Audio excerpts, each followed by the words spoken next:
OK, donc recette numéro 3 pour la journée. Donc, on va avoir du poisson pané, ail rôti et fines herbes. Donc là, mon poisson est en train de dégeler tranquillement avec une bonne purée de pommes de terre et rutabaga et aussi servi avec du maïs à grains entiers.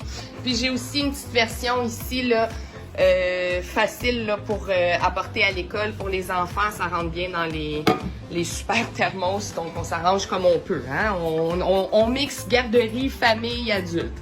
Alors, je vous reviens avec la recette. OK, donc là, les patates, le 10 livres de pommes de terre et tout épluché. Là, il va bouillir, puis c'est tout un méchant chaudron. Donc, oui, quand on cuisine pour 11, ça prend le gros chaudron. Et là, il va rester mon rutabaga à éplucher, puis couper en morceaux et mettre là-dedans. OK, donc là, mon rutabaga est coupé grossièrement. On le met dans l'eau qui bouillit pour faire la purée de pommes de terre et rutabaga. OK, donc là, pour faire le poisson, je vais avoir mon poisson que je vais couper en deux. Des œufs que je vais battre, je vais mettre du sel, du paprika, de la poudre d'ail. Et dans l'autre petit bol, je vais mettre des cornflake crumbs. Alors, ça a l'air de ceci. Donc, ça, on va le battre. Puis, nos cornflake crumbs. OK, donc mon poisson, je l'ai coupé. Alors, on le met dans le mélange d'œufs.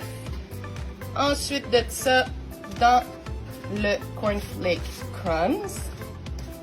Hop. Et sur la plaque avec un papier parchemin, là, bien entendu, puisqu'on ne veut pas que ça colle. Alors, je vais répéter pour le tout.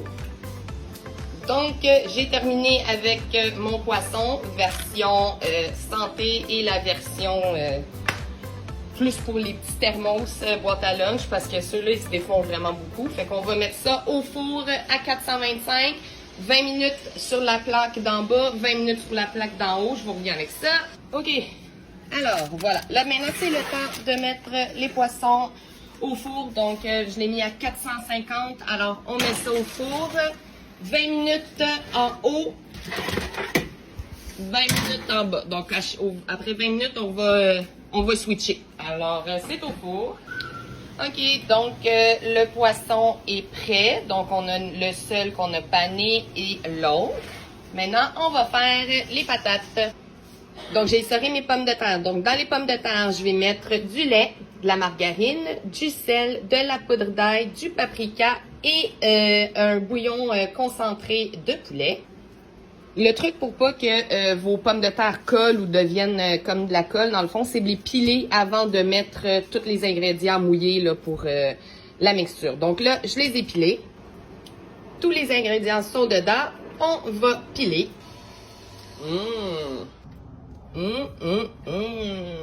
Voilà le résultat. Les enfants vont adorer.